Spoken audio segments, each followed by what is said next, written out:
C'est une chirurgie qui présente des tas d'aspects méconnus du grand public. Pas seulement du grand public finalement, mais même de certains de nos confrères d'autres spécialités. Mon nom c'est Daniel Haselbach, je suis spécialiste en chirurgie plastique et esthétique ici à Genève et Nyon, où on a la chance de faire tourner une petite clinique avec mon associé, le Dr Espinosa.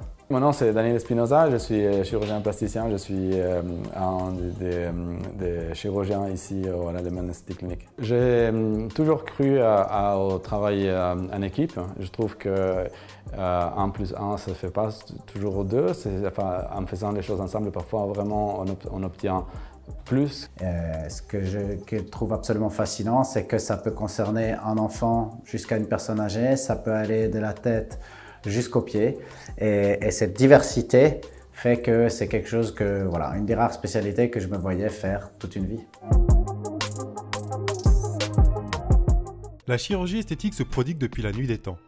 Des recherches ont mis en lumière le fait qu'en 3000 avant Jésus-Christ, dans l'Égypte antique, les Égyptiens procédaient déjà à des rhinoplasties.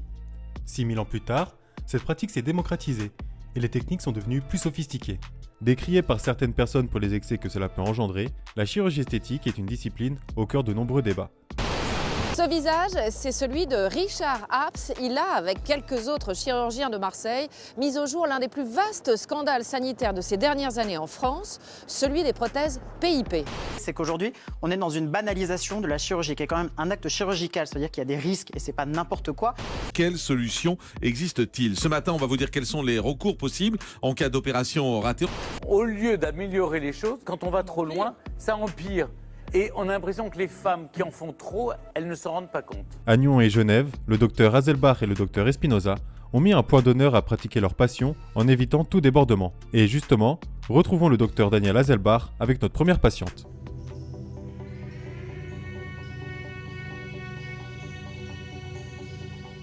Voilà, on commence comme d'habitude.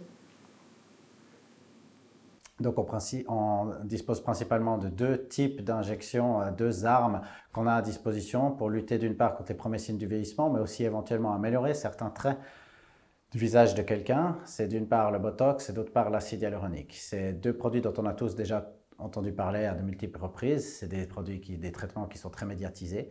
Néanmoins, chacun des 2 produits est différent, agit de manière différente et ne devrait pas être confondu. Dans l'esprit de beaucoup de personnes, Botox et acide hyaluronique sont les mêmes choses. Cependant, ces produits n'agissent pas du tout dans les mêmes zones.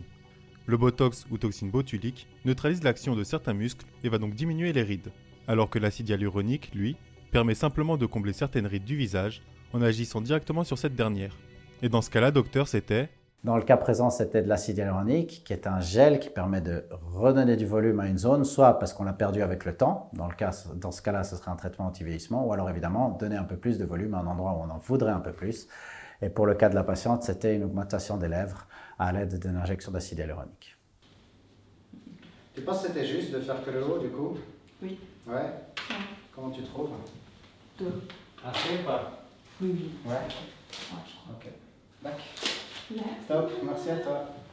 Retrouvons maintenant le docteur Daniel Haselbach avec une patiente qui a subi une opération délicate, le body lift. Cette opération consiste à affiner le ventre, les cuisses, les hanches, ainsi que les fesses. Il y a encore 10 ans, cette opération était peu pratiquée, car considérée comme risquée. Mais avec le temps, cette intervention s'est fortement améliorée, et les risques sont de plus en plus faibles. Alors il s'agit du premier rendez-vous post-opératoire d'une patiente qui a bénéficié de ce qu'on appelle un body lift. C'est une patiente qui initialement était prise en charge dans le circuit médical parce qu'elle présentait une obésité morbide. Elle a bénéficié donc d'une chirurgie bariatrique, qui sont ces chirurgies qui permettent de perdre du poids. Dans son cas, c'était un bypass gastrique. Elle a perdu dans l'année qui a suivi presque 40 kilos. Donc ces patients-là viennent nous voir pour des chirurgies reconstructives qu'on appelle post-bariatriques, donc après une chirurgie bariatrique, dans le but de redraper un petit peu la peau là où c'est nécessaire et leur donner une meilleure qualité de vie. Jusque-là, les cicatrices derrière ne tiraient pas, mais depuis 1 ou 2 jours, ça tire. Ça, c'est plutôt bon signe. Parce qu'il faut aussi se dire qu'une partie de ce qu'on ne ressent pas les premiers jours, c'est pas forcément parce que ça ne travaille pas, mais c'est aussi parce qu'on n'a pas tellement de sensibilité. Et puis l'autre chose, c'est que la cicatrisation crée un peu de tension, si vous voulez.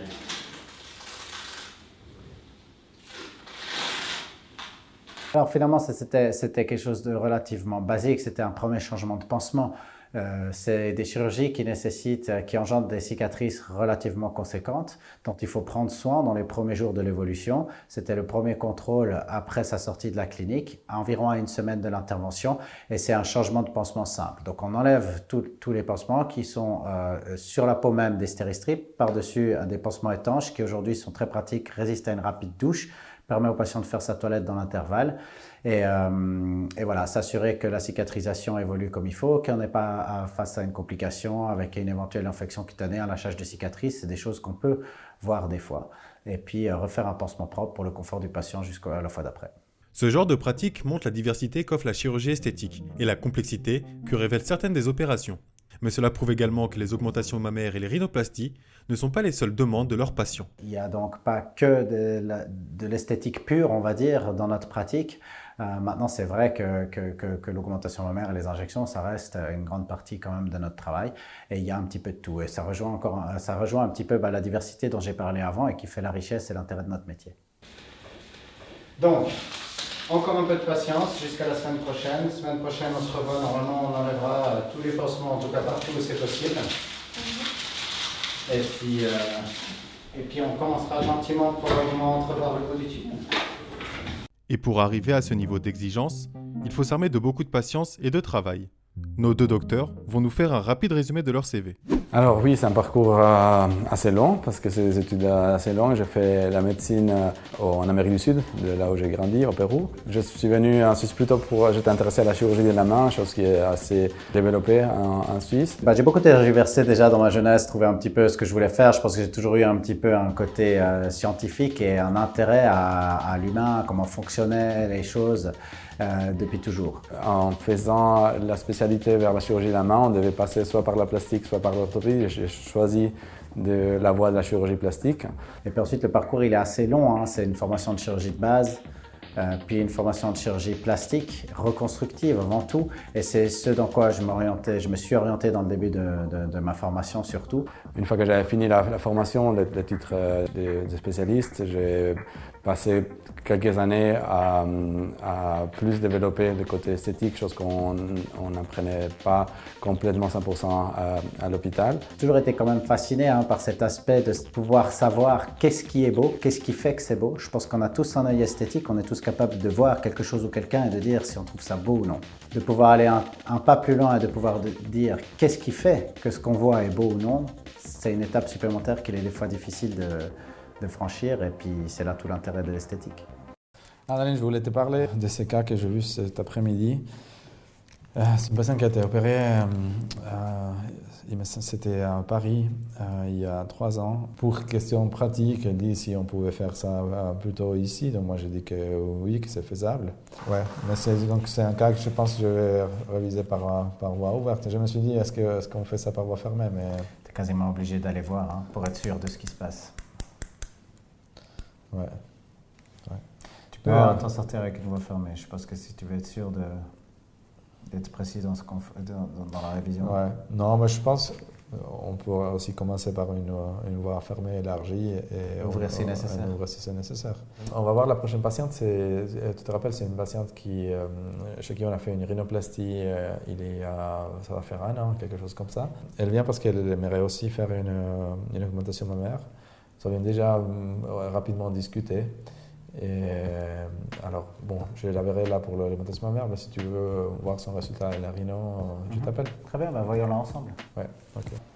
Bonjour. Bonjour. Vous allez bien? Oui, vous, ça va? Bien, merci. Prenez place, s'il vous plaît. Oui, prenez place. Alors, elle était venue initialement pour améliorer son profil, enfin son nez. Elle avait une pointe tombante, une bosse au niveau de l'arête de son nez. Donc je lui ai fait une rhinoplastie et en même temps on a aussi amélioré la partie respiratoire. Donc c'est à nouveau une chirurgie qui combine le côté l'aspect esthétique et l'aspect fonctionnel.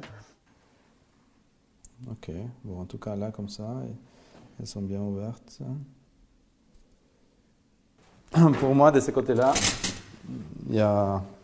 tout va bien. Toute intervention qui modifie l'aspect de la personne, je pense qu'on doit la personne doit être suffisamment mature pour encaisser ces changements, pour accepter ces changements, pour prendre certaines décisions aussi. Donc ça, c'est une chirurgie qu'on recommande à partir de 18 ans. Donc on a déjà parlé un petit peu la dernière fois, un petit peu de faire, c'est des implants mammaires. Oui. Donc ça, c'est les 2 simulations qu'on avait fait. Exact. Ça, c'est profil moyen et profil haut. Oui. Et ça, c'est moyen devant le muscle, ça, c'est haut derrière. D'accord? Ok. Après, je ne sais pas, vous en pensez quoi? Est-ce que c'est peut-être mieux si je mets un petit peu plus? Je sais pas. Non, pas forcément. Non, je dirais, vous savez, on ne peut pas les diminuer par magie. Une fois que c'est fait, vous ne pourrez pas vous retrouver avec des situations où vous voulez un peu plus petit. Il faut que vous soyez confortable. Donc, parce qu'il y a des situations où vous serez confortable avec un volume un peu moins important, quand vous allez faire du sport, dans certaines activités professionnelles. Donc, il faut que vous sentiez confortable et que ça aille avec votre corps. Si je lui ai dit un petit peu moins de volume, c'est parce qu'il y a des raisons, parce que je pense qu'à long terme, c'est quelque chose qui va avoir besoin d'avoir un certain entretien et qu'il est possible elle est jeune, donc il est possible qu'avec le temps, elle prenne un peu de poids, que les choses changent. Donc oui, on essaye de conseiller les patients le mieux possible. De mon point de vue aussi, je pense que c'est un excellent choix. C'est aussi un peu des fois une question de compromis quelque part entre le résultat esthétique que l'on souhaiterait, mais avec tout ce qui va autour aussi. Bien sûr. Et garder le contrôle un petit peu sur son image et le volume qu'on met, c'est aussi quelque chose de très important, particulièrement pour une jeune femme comme vous. Donc je pense que c'est un très bon choix, c'est sûr. Ouais. Alors on doit les conseiller, ça c'est sûr. Après, on veut aussi qu'elle soit satisfaite du résultat. On essaye de conseiller les patients le mieux possible. Elle a quand même une asymétrie, tu vois. Après, on a discuté les différentes voies d'abord, les différentes cicatrices. Et tu vois, elle a des aréoles très très petites. Donc, j'ai plutôt conseillé sous le sein. Oui, étant donné qu'en plus, il faut qu'on enlève l'implant. Oui, et puis elle a effectivement elle a un petit moniteur cardiaque implantable. Qu'on va retirer par la même occasion. Et qu'on va profiter pour l'enlever par la même occasion. Ouais. Et après une opération qui durera un peu moins d'1 heure, cette jeune patiente se réveillera le corps transformé et le complexe de sa poitrine disparu. Alors je pense qu'on nous avons maintenant un projet mieux ficelé. Je vais commander les implants. Il faudrait qu'on regarde pour une date. Donc ça, vous pouvez voir avec mon assistante. Très bien. Et puis de toute façon, je vous verrai donc, en fonction de la date que vous aurez choisie 2 semaines avant pour vous expliquer un petit peu les détails, vous faire les ordonnances, et puis répondre aux questions qui resteraient encore dans l'air. Super, merci beaucoup. Très bien. Merci. Alors, à bientôt alors. À bientôt. Bon, la chirurgie, aujourd'hui, je dirais que ça occupe une grande partie de ma vie. C'est quelque chose que je trouve passionnant. Et je trouve que c'est un moyen aussi vraiment des gens de les faire sentir mieux dans leur peau. Et parfois, ça peut aller jusqu'à être vraiment life-changing. Ça peut vraiment changer des vies.